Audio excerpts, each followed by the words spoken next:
구원이 시작되면 그 다음 하나님께서 인도하시는 여정은 무엇일까요?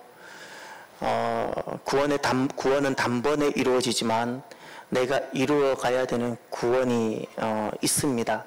그러니 이것이 같이 이루어집니다. 단번에 이루어지고 그런데 나는 또 이루어 가야 합니다. 그렇다면 주님께서 우리에게 진짜 구원, 우리에게 구원이 이루어지게 하시면 그 다음 이 구원의 완성을 위해서 하나님은 우리를 어디로 가게 하실까요? 본문 1절을 보십시오. 헤롯 왕 때에 예수께서 유대 베들레헴에서 나심에 동방으로부터 박사들이 예루살렘에 이르러 말하되 아멘. 오늘 본문은 예수님이 나심으로 시작이 됩니다. 예수님이 나셨습니다. 헤롯 왕 때에 나셨습니다. 예수님이 헤롯 왕 때에 났습니다. 이 헤롯 왕은 유대인이 아닙니다. 에서의 자손들이 이룬 에돔 족속입니다. 그렇기 때문에 실은 결코 유대인의 왕이 될 수 없는 자가 헤롯입니다. 그런데 어떻게 헤롯이 유대인의 왕이 될 수 있었을까요? 로마에 뇌물을 주고 로마에 줄을 서서 그가 왕이 됐습니다. 그렇게 왕이 됐으니까 왕의 자리에 있는 동안 그는 계속 두려움이 가득합니다. 예. 항상 사람들이 내 자리를 빼앗아갈 것처럼 느껴집니다. 사람이 동력자요 친구가 아니라 심지어 자녀까지도 아내까지도 내 왕위를 위협하는 존재일 뿐, 그러니 이 자리가 기쁘지 않는 겁니다. 두려움이 가득합니다. 이런 헤롯입니다. 예수님이 언제 이 땅에 오셨고 언제 나셨을까요? 헤롯 시절입니다. 예수님은 좋은 시절에 오지 않으셨습니다. 예수님은 가장 어둡고 가장 혹독한 시절에 예수님은 오셨고, 그리고 모든 구원의 역사를 다 이루셨습니다. 예수님은 이 힘든 헤롯 시절에 오셨습니다. 여러분 혹시 예수님을 믿으면서 내 이 힘든 헤롯만 없으면 예수님을 잘 믿을 것인데 이 힘든 헤롯 때문에 내가 참 어렵다라고 생각하지 않습니까? 주님을 기억하십시오. 예수님은 그 힘든 헤롯, 심지어 제자들 중에서도 가룟 유다를 아시고도 끝까지 함께 하셨습니다. 힘든 헤롯 시절에 예수님은 나셨고 하나님은 모든 계획을 이루셨습니다. 하나님은 힘든 헤롯을 곁에 두고도 하나님의 일을 모두를 다 이루어내셨습니다. 힘든 헤롯 때문에 염려하지 마시고요. 그 힘든 헤롯이 있어도 우리는 얼마든지 믿음을 완성해 갈 수 있음을 확신하시기를 바랍니다. 그러면 오늘 본문의 1절에 동방박사들이 등장합니다. 동방박사들은 왜 자기 편하고 좋은 집을 두고 굉장한 전문가들이고 최고의 지식인들인데 지금 그들은 왜 예루살렘에 왔을까요? 이들의 목적을 생각해 보십시오. 이제 이들의 목적이, 예루살렘에 온 이 동방박사들의 목적이 2절에 나옵니다. 자, 이제 2절을 보시겠습니다. 유대인의 왕으로 나신 이가 어디 계시냐? 우리가 동방에서 그의 별을 보고 그에게 경배하러 왔노라 하니 아멘. 동방박사들이 왔습니다. 예루살렘에 도착했습니다. 헤롯 때에 지금 동방박사들이 예루살렘에 도착했습니다. 왜 왔습니까? 예루살렘에 온 것은 성지순례 여행을 하기 위해서인가요? 아닙니다. 좋은 것을 보기 위해서 왔습니까? 아닙니다. 새로운 지식의 견문을 넓히기 위해서 왔습니까? 아닙니다. 경배, 이 단어를 기억하십시오. 경배. 경배하기 위해서 왔습니다. 그 먼 곳을 위험을 무릅쓰고 온 것은 단 하나 이유, 경배. 그들의 삶의 지식, 삶의 목적 오직 경배였습니다. 예. 그들이 그 지식적 목적이 예수님께 있었던 겁니다. 예수님께 경배하기 위해서. 그들이 긴 나그네 여정을 가는데 그 목적, 나그네의 그 목적이 예수님께 경배였습니다. 지금까지 살아온 그 인생의 모든 경륜의 목적이 예수님께 경배였습니다. 이 사람들이 동방박사였습니다. 그럼 헤롯은 누구인가? 3절을 보십시오. 헤롯 왕과 온 예루살렘이 듣고 소동한지라. 이 단어가 중요합니다. 소동했다라는 것은 시끄럽게 떠들었다는 뜻이 아닙니다. 괴로웠다라는 뜻입니다. 무엇이 괴롭다라는 말입니까?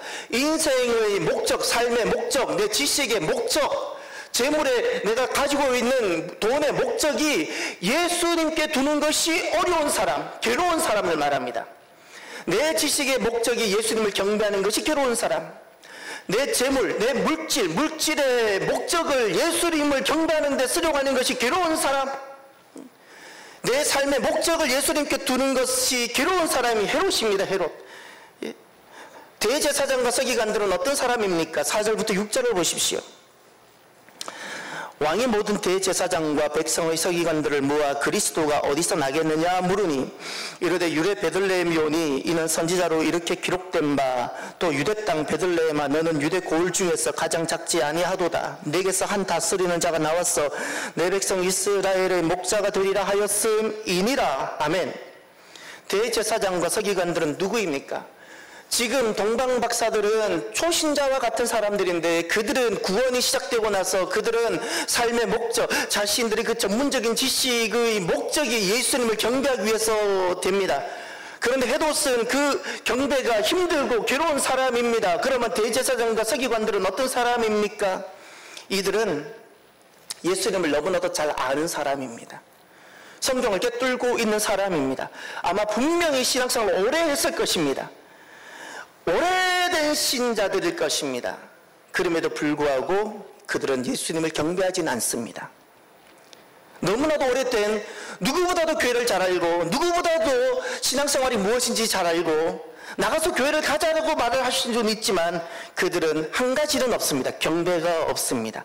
오히려 그들에게 있어서 예수님은 경배의 대상, 삶의 목적이 예수님이 아니라 그들에게 있어서 예수님은 내가 살기 위한 삶의 수단인 겁니다.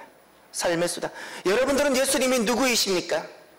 여러분들은 예수님의 삶의 수단입니까?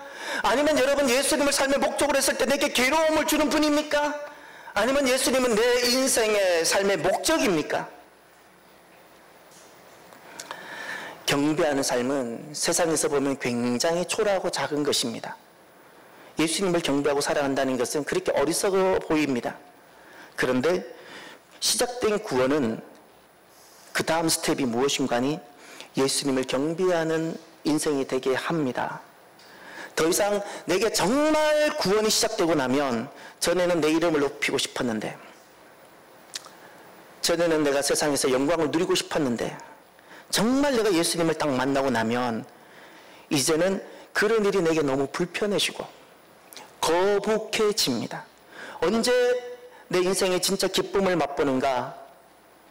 내가 어려움을 겪더라도 주님만 영광을 받으신다면, 주님 영광 받으실 때, 주님이 높아지실 때 너무나도 내 인생이 기쁨을 누리게 되어집니다.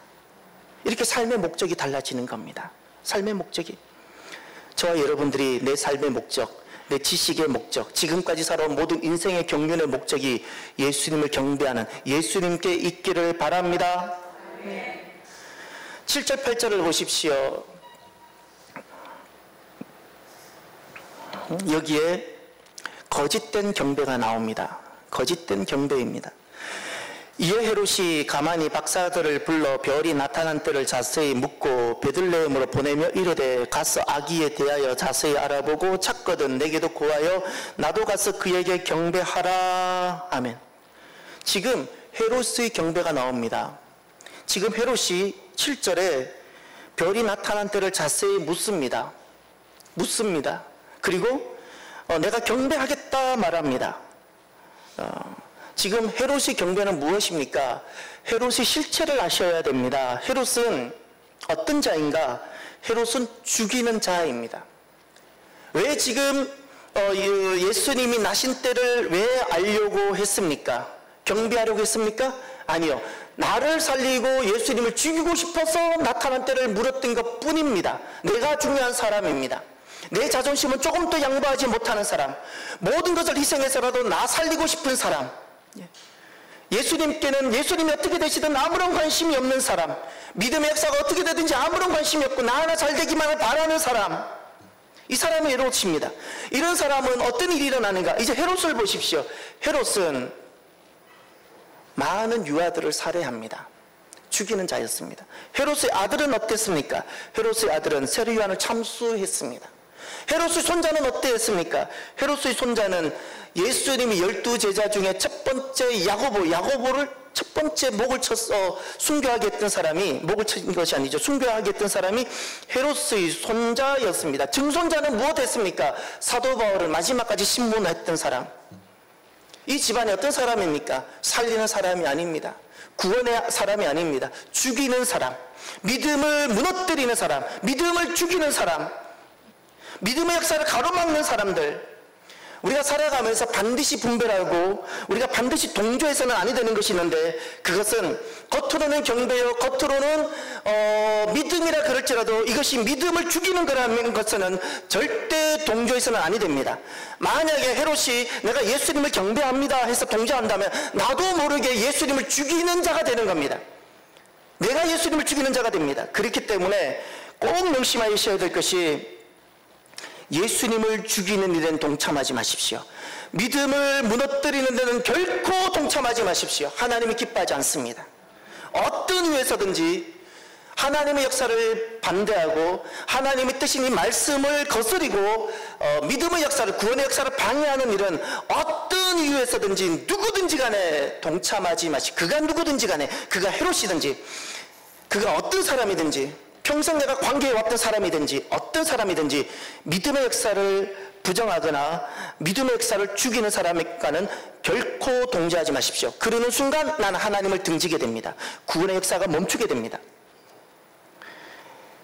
이제 9절부터 보면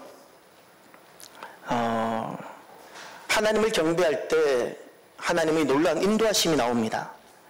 9절을 보십시오.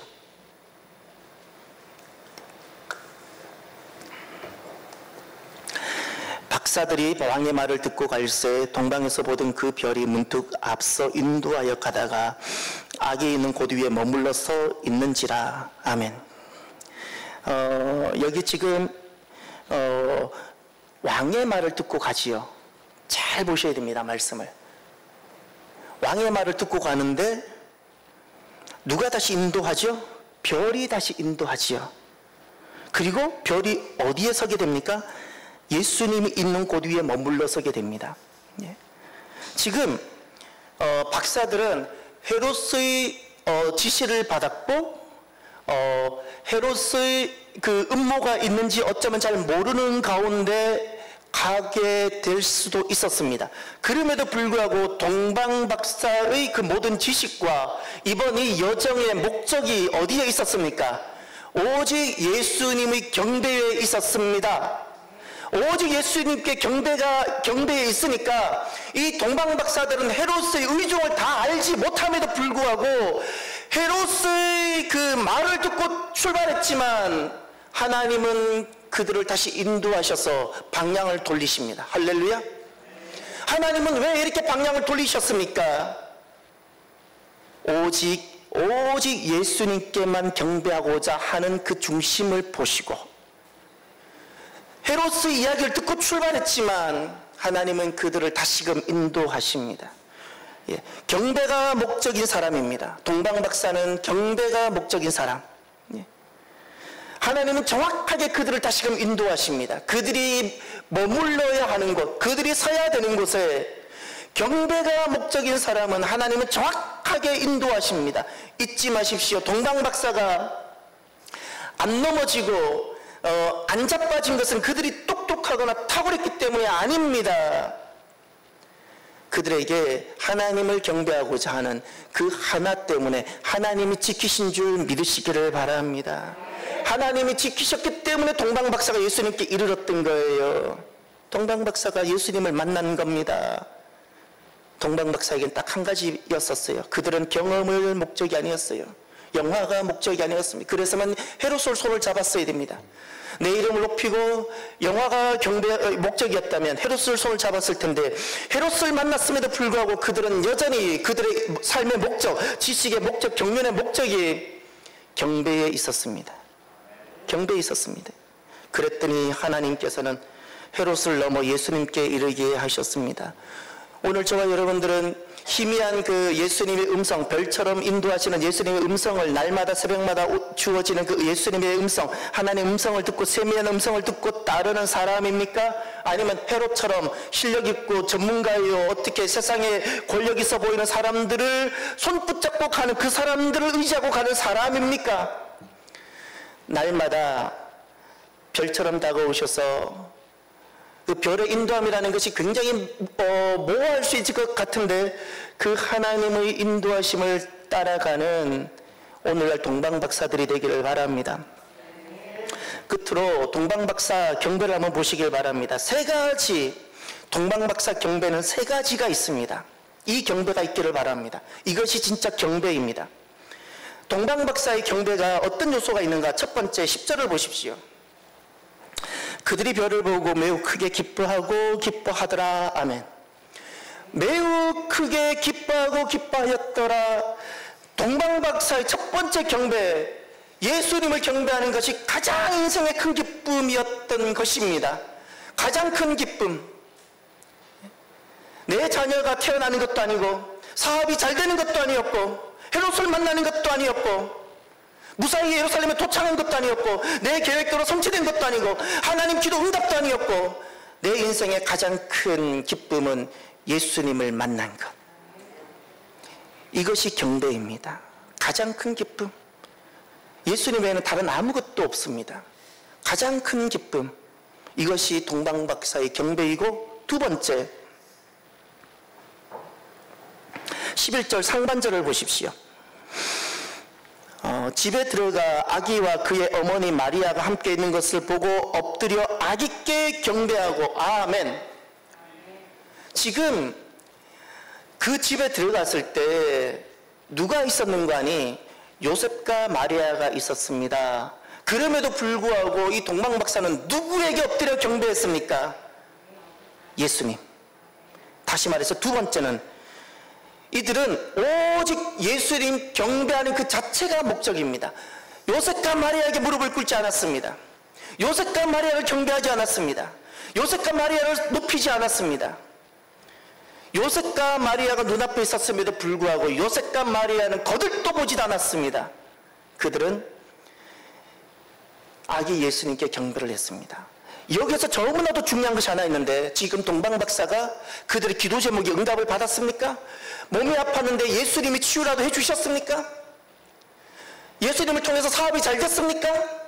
예수님을 통해서 또 다른 은혜가 있었습니까? 아무것도 없었습니다. 병이 고쳐진 것도 아닙니다. 재산이 많아진 것도 아닙니다. 명예가 높아진 것도 아닙니다. 아무것도 아닙니다. 아무것도. 그럼에도 불구하고 동방박사는 예수님께 엎어지고 엎드리고 복종합니다. 복종합니다.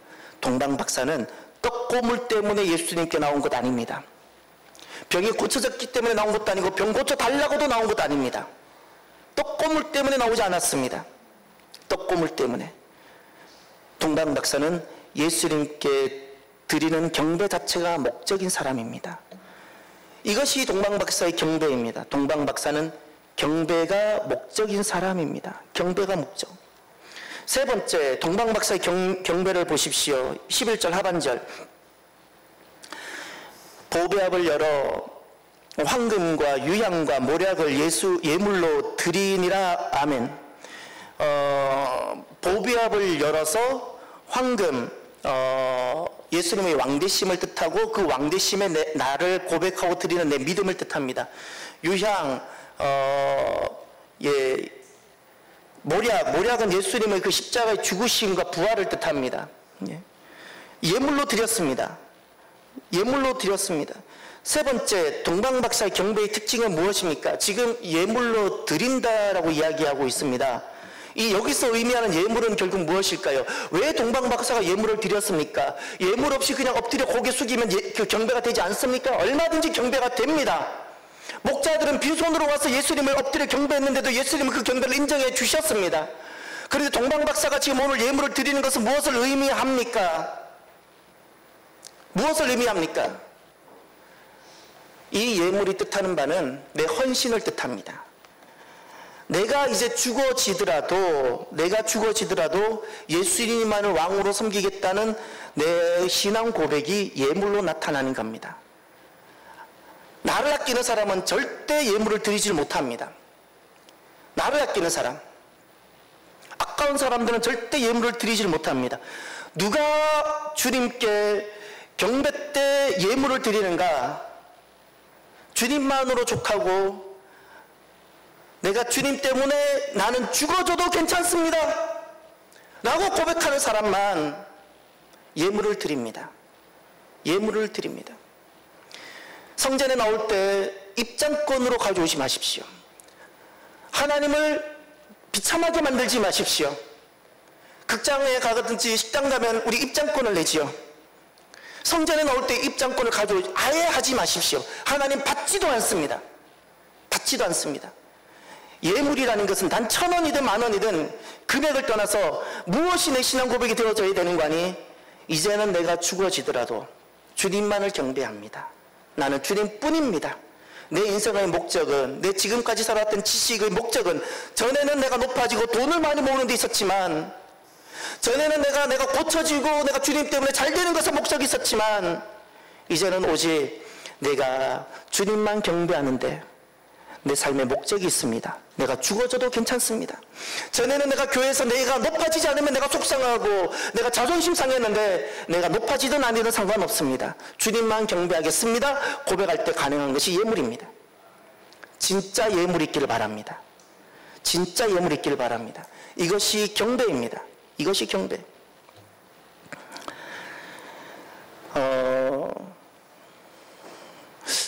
말씀이 거의 끝나가는데 오늘 시간이 너무 많이 남았어요. 제가 이런 날이 처음인 것 같아요. 뭘 제가 잘못한 것 같아요. 지금 정신없이 오다 보니까 시계를 보니까 50분이 안 됐어요. 예, 저기 마지막 12절을 보십시오. 동방박사가 이렇게 경배했을 때 하나님께서 어떻게 은혜를 베푸셨는가를 보십시오.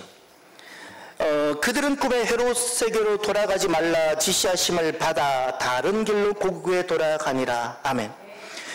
이 헤롯이라는 것은 인간적으로 보면 이 헤롯과 함께해야 내가 살 것만 같습니다.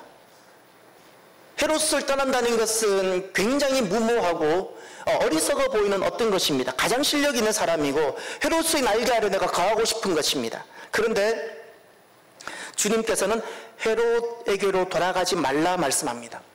헤롯과의 관계를 주님께서는 분명하게 요구하십니다. 돌아가지 말라. 돌아가지 말라. 그리고 나서 주님은 다른 길을 말씀하셨습니다. 다른 길. 내가 헤롯의 길을 끊으면 주님께서 예비하신 다른 길을 허락하시는 줄을 믿으시기를 바랍니다. 내가 헤롯의 길을 내가 붙들고 있으면 정말 주님께서 내게 주시고자 하는 생명의 길을 내가 보지 못합니다. 하나님으로 오는 것만이 생명이고 구원인데 내가 하나님께 경배하고자 할 때만 하나님이 보여주시는데 내가 헤롯의 길을 차단하지 않으면 내가 헤롯의 길을 차단하지 아니하면 절대 하나님으로부터 오는 그 생명의 길 보지 못합니다. 하나님께서는 이 동방박사들에게 헤롯의 길을 스스로 차단하는 이들에게 다른 길을 보여주셨습니다. 헤롯과 끊어지는 것을 두려워하지 마십시오. 사람과의 관계가 소원해지는 것을 두려워하지 마십시오. 진짜 두려워야 되는 것은 내가 하나님과의 관계가 소원해지는 것입니다. 내가 하나님과 관계가 끊어지는 것이 두려워져야 됩니다. 하나님은 하나님 주님만을 경배하기 위해서 세상과 단호하게 선포하며 세상 앞에 서 있는 이들에게 주님은 다른 길, 그 길이 생명이고 그 길이 사는 길인데 그 길을 예비하십니다.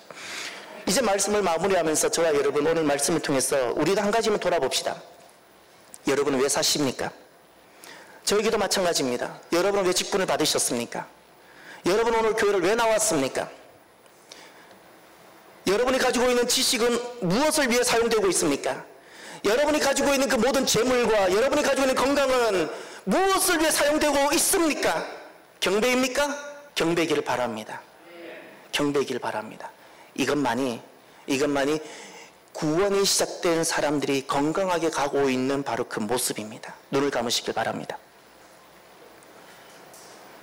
시작된 구원은 주님께서 경배라는 곳에 이르게 하십니다. 나는 지금 경배라는 곳에 이르고 있는지, 아니면 여전히 시작된 바로 그 자리에 머물러서 여전히 세상의 모습으로 살아가고 있는지를 돌아보십시오.